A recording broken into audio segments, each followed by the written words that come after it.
Капа от храпа. Капа вставляется в рот перед сном. Она мягко придерживает нижнюю челюсть, слегка выводя ее вперед, усиливает тонус верхнего неба, и оно не дает языку западать назад и создавать звук храпа.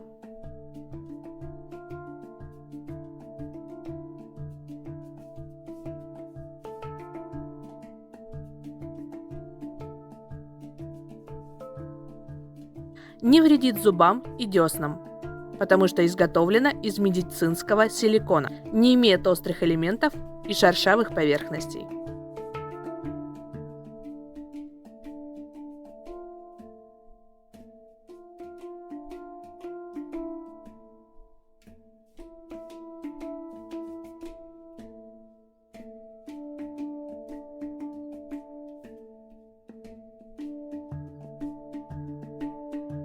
Размеры капы. Высота 3 см, ширина 6 см. В упаковке 1 капа, 1 мундштук и 1 герметичный футляр.